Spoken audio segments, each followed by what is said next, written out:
നിർഭൻ ഇപ്പോൾ പറഞ്ഞതിലൊരു നിർണായകമായ സംഭവമുണ്ട്. അതായത് ഇപ്പോൾ നിർഭനോട് കൈരളി ന്യൂസിനോട് ഈ യോഗത്തിന് മുമ്പ് കേൾക്കർ പറഞ്ഞതിൽ നിന്ന് വ്യത്യസ്തമായ കാര്യമാണ്.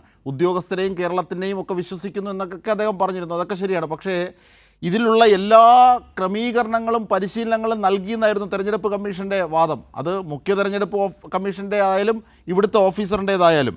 പക്ഷേ ഇതിനകത്ത് പറയുന്നു, ആപ്പ് ഉപയോഗിക്കാൻ അറിയാത്ത BLOമാർ അവരുടെ BLO സൂപ്പർവൈസർമാരെ വിളിച്ച് ലോഗിൻ ID പറഞ്ഞു കൊടുത്താൽ അവർ ഹെൽപ്പ് ചെയ്യുന്നതാണ്. അതായത് ഇതുമായി ബന്ധപ്പെട്ട ഒരു പരിശീലനവും നടന്നിട്ടില്ല. അതിനകത്ത് വലിയ വീഴ്ചയുണ്ടെന്ന് അവർ തന്നെ സമ്മതിക്കുകയാണ്. ഈ സ്ക്രീൻഷോട്ടിൽ ഉദ്യോഗസ്ഥർ തമ്മിൽ കൈമാറി ഇപ്പോൾ നിർഭൻ പുറത്തുവിട്ടത് നമുക്ക് സ്ക്രീനിൽ കാണിക്കാവുന്നതുമാണ്. തീർച്ചയായും അത് തന്നെയാണ്. അത് അജിംഷാദ് പറഞ്ഞ ഏറ്റവും അവസാനത്തെ ഭാഗം ഏറ്റവും പ്രധാനപ്പെട്ടതാണ്. അത് നേരത്തെ തന്നെ സുതാര്യമായി പരിശീലനം സിദ്ധിച്ച ഉദ്യോഗസ്ഥർ കുറ്റമറ്റ രീതിയിൽ വീട് വീടാന്തരം കയറി ഇറങ്ങി വോട്ടർമാരെ കണ്ട് ഈ ഫോം വിതരണം ചെയ്യുന്നു, പട്ടിക വിതരണം ചെയ്യുന്നു എന്നാണ് പറഞ്ഞത്. ആ പട്ടികയിൽ രേഖപ്പെടുത്തേണ്ട വിശദാംശങ്ങളെ സംബന്ധിച്ച് പട്ടികയിൽ തന്നെ പറയുന്നുണ്ട്. അത് ഉദ്യോഗസ്ഥർ തന്നെ വിശദീകരിച്ച് നൽകും. അതുകൊണ്ട് ഒരു തരത്തിലുള്ള ആശയക്കുഴപ്പവും വോട്ടർമാർക്ക് ഉണ്ടാകില്ല എന്നതാണ് അവർ പറഞ്ഞത്. പക്ഷേ ഈ പട്ടികയെ സംബന്ധിച്ച് വിതരണം ചെയ്യുന്നതിൽ പോലും ഇക്കാര്യത്തിൽ സുതാര്യത കുറവുണ്ട്. അത് ഉദ്യോഗസ്ഥർ പട്ടിക വിതരണം ചെയ്തു എന്ന് ചെയ്യാതെ തന്നെ അപ്ഡേറ്റ് ചെയ്യുന്നു എന്നതാണ്. അങ്ങനെ അപ്ഡേറ്റ് ചെയ്യാൻ രക്തം കേൾക്കറോട് ഇന്ന് MV ജയരാജനും കോൺഗ്രസിൻ്റെ പ്രതിനിധി ഒക്കെ തന്നെ ഇതേ ഇടതുപക്ഷത്തിൻ്റെ പ്രതികളും വലതുപക്ഷത്തെ പ്രതികളും ഇതേ ആശങ്ക ഉന്നയിച്ചു. ചില വർത്തമാന പത്രങ്ങളിൽ ഇത് വാർത്തയെ സംബന്ധിച്ച് ചില വിവരങ്ങളുണ്ടായിരുന്നു, അതുകൂടി അവർ ചൂണ്ടിക്കാട്ടി. അപ്പോൾ അത് സംബന്ധിച്ച് കേൾക്കർ പറഞ്ഞത് അങ്ങനെ ഒരു നിർദ്ദേശം നൽകിയിട്ടുണ്ടോ എന്ന് നേരിട്ട് തന്നെ ഉദ്യോഗസ്ഥരോട് രാഷ്ട്രീയ പാർട്ടി പ്രതിനിധികൾ ചോദിച്ചു. കേൾക്കറിനോട് തന്നെ ചോദിച്ചു. കേൾക്കർ പറഞ്ഞു അങ്ങനെ ഒരു നിർദ്ദേശം ഒരിടത്തും ചെയ്തിട്ടില്ല, അങ്ങനെ എന്തെങ്കിലും ചെയ്തിട്ടുണ്ടെങ്കിൽ പാളിച്ചയുണ്ട് എങ്കിൽ നമ്മൾ പരിശോധിക്കുമെന്നാണ് അദ്ദേഹം പറഞ്ഞത്. പക്ഷേ എല്ലാ ജില്ലകളിലും 14 ജില്ലകളിലും ജില്ലാ കളക്ടർ നേരിട്ടാണ് ഇത് നടപ്പിലാക്കുന്നതെങ്കിലും കളക്ടർ ചുമതലപ്പെടുത്തുന്ന മറ്റ് BLO വരെയുള്ള ഉദ്യോഗസ്ഥരുണ്ട്. ഈ ഉദ്യോഗസ്ഥർക്ക് ഈ തെരഞ്ഞെടുപ്പ് ഡ്യൂട്ടിയുടെ ഭാരത്തിനിടയിൽ ഇങ്ങനെയുള്ള എന്തെങ്കിലും ക്രമവിരുദ്ധമായ എന്തെങ്കിലും ചെയ്താൽ അത് കേരളത്തിൻ്റെയും ഇന്ത്യയുടെയും ഏറ്റവും പ്രധാനപ്പെട്ട ഈ വോട്ടവകാശം എന്ന മൗലികമായ അവകാശത്തെ തന്നെ നിഷേധിക്കുന്ന തരത്തിലേക്ക് കാര്യങ്ങൾ പോകും. അത് എന്തുകൊണ്ടാണ് BJP കേന്ദ്ര സർക്കാർ ബീഹാറിൽ പയറ്റിയത്, ആരെ ഒഴിവാക്കാനാണ് എന്ന തരത്തിലുള്ള വലിയ തരത്തിലുള്ള ആശങ്ക ബീഹാർ തെരഞ്ഞെടുപ്പിൻ്റെ ഫലം വന്നപ്പോൾ നമ്മൾ കണ്ടതാണ്. മറ്റ് സംസ്ഥാനങ്ങൾ ഹരിയാനയുടെ അനുഭവം നമുക്കുണ്ട്. അതൊക്കെ വച്ചുകൊണ്ടാണ് ഇത് ആരെ ഒഴിവാക്കാനാണ്, എലിമിനേറ്റ് ചെയ്യാനാണ്, പൗരത്വ ഭേദഗതി നിയമം വളഞ്ഞ വഴിയിലൂടെ നടപ്പിലാക്കാനാണ് CPM വളരെ നേരത്തെ തന്നെ ദേശീയ നേതാക്കൾ ഇത് ഉന്നയിച്ചു. കേരളത്തിൽ ആവർത്തിച്ച് മുഖ്യമന്ത്രി പിണറായി വിജയൻ സംസ്ഥാന സെക്രട്ടറിയും പറഞ്ഞു.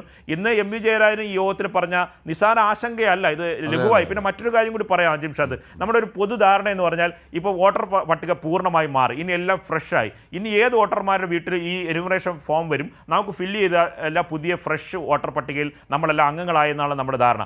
പക്ഷേ ഇതിലൊരു പ്രശ്നമുണ്ട്. കാരണം എന്നാൽ അജിംഷാദ് താമസിക്കുന്ന സ്ഥലം ഇപ്പോൾ കൊല്ലത്താണ്. അവിടെ നിന്ന് മാറി തിരുവനന്തപുരത്തേക്ക് 4-4.5 വർഷക്കാലമായി. ഇപ്പോൾ അവിടുത്തെ പേരാണുള്ളത്. അപ്പോൾ അവിടെ വാടകയ്ക്കോ അല്ലെങ്കിൽ വീട്ടിൽ താമസമോ അടഞ്ഞു കിടക്കുകയാണെങ്കിൽ അവിടെ എന്യൂമറേഷൻ ഫോം കൊണ്ടുവരിക അവിടെയാണ്.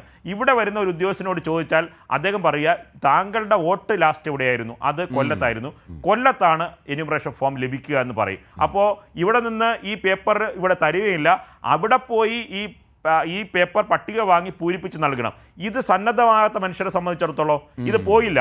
അയാൾക്കവിടെ ഫോം കിട്ടിയ കാര്യം, അജിംഷാദിന്റെ വീട്ടിൽ ഫോം കിട്ടിയ കാര്യം അവിടെ താമസക്കാരില്ലാത്തത് കൊണ്ട് തന്നെ അജിംഷാദ് അറിയുന്നില്ല. അജിംഷാദിന് ഇവിടെ വോട്ട് ചേർക്കാനും പറ്റില്ല, ഇവിടെ വോട്ട് ചേർക്കാൻ പറ്റില്ല, അവിടുത്തെ അവസാനത്തെ പട്ടികയുടെ പേരനുസരിച്ചാണ് വോട്ട് ചേർക്കുക. അത്തരം ചോദ്യങ്ങൾ ഇന്ന് വന്നപ്പോൾ അത് ക്രമീകരിച്ചിരിക്കുന്നത് 2002 എവിടെ വോട്ട് ചെയ്തോ ആ പട്ടികയ്ക്ക് അനുസരിച്ച് അവിടെ വോട്ട് ചേർക്കാൻ കഴിയൂ എന്നുള്ളതാണ്. അതാണ് അശാസ്ത്രീയതയായി സർക്കാർ മീൻസ് LDF ഒക്കെ നേരത്തെ തന്നെ പറഞ്ഞത് 2002 അടിസ്ഥാനത്തിൽ നടത്താൻ പാടില്ല എന്നുള്ളത്. അത് തീർച്ചയായും. എന്തുകൊണ്ട് 2025 അവസാനത്തെ പട്ടിക പരിഗണിക്കുന്നില്ല? 2,78,00,000 ജനങ്ങൾ വോട്ടവകാശമുള്ള അവസാനത്തെ പട്ടിക എന്തുകൊണ്ട് പരിഗണിക്കുന്നില്ല എന്ന് ചോദിച്ചാൽ അത് തന്നെയാണ് ഇത് മറച്ചു വെക്കുന്നതാണ്. SIR നടപ്പിലാക്കുന്നതിലെ ഗൂഢലക്ഷ്യം ഏറ്റവും പ്രധാനപ്പെട്ട കാര്യം. മറ്റൊരു കാര്യമുണ്ട്, എല്ലാ അടിസ്ഥാന രേഖയാണല്ലോ റേഷൻ കാർഡ്, ഐഡന്റിറ്റി കാർഡ്, ഇതൊന്നും പരിഗണിക്കുന്നില്ല.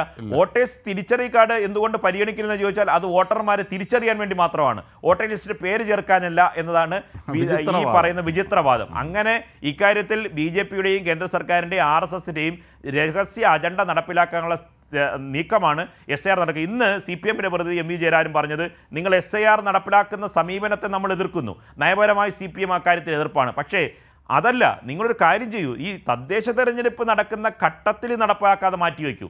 അല്ല എങ്കിൽ 20 ദിവസം കൂടി തദ്ദേശ തെരഞ്ഞെടുപ്പ് കഴിഞ്ഞ് വീണ്ടും ഇത് നീട്ടിവെച്ച് കുറച്ച് സാവകാശം കൂടി തരൂ എന്നതാണ് ഇടതുപക്ഷം ചോദിച്ചത്. അത് അടക്കം കേന്ദ്ര സർക്കാരിനെ, കേന്ദ്ര ഇലക്ഷൻ കമ്മീഷനെ അറിയിക്കണം എന്ന നിർദ്ദേശവും CPM-ഉം LDF-ഉം ഇന്നത്തെ യോഗത്തിൽ മുന്നോട്ട് വച്ചിരുന്നു. അജിംഷാദ്, തീർച്ചയായും സമഗ്ര വിവരങ്ങളാണ് ഇതുമായി ബന്ധപ്പെട്ട ആശങ്കകൾ, പ്രായോഗികതയുടെ കുറവുകൾ, മാത്രമല്ല ഈ SIR-ഉമായി ബന്ധപ്പെട്ട് ഒളിഞ്ഞിരിക്കുന്ന അപകടങ്ങൾ, അത് എത്ര കണ്ട് വിനാശകരമാണ്. പ്രത്യേകിച്ച് പൗരന് ശേഷിക്കുന്ന, ഈ രാജ്യത്ത് ശേഷിക്കുന്ന ഏറ്റവും വലിയ അധികാരമായ വോട്ട് ചെയ്യാനുള്ള സമ്മതിദാനാവകാശം പോലും കവർന്നെടുക്കാനുള്ള നീക്കമാണെന്ന് സംശയിക്കുന്നതിൻ്റെ എല്ലാ ബലങ്ങളും നൽകുന്ന കാര്യങ്ങളാണ് ഇപ്പോൾ പുരോഗമിച്ചുകൊണ്ടിരിക്കുന്നതിൻ്റെയൊക്കെ സമഗ്ര വിവരങ്ങളാണ് നിർഭൻ ചക്രവർത്തി നൽകിയത്.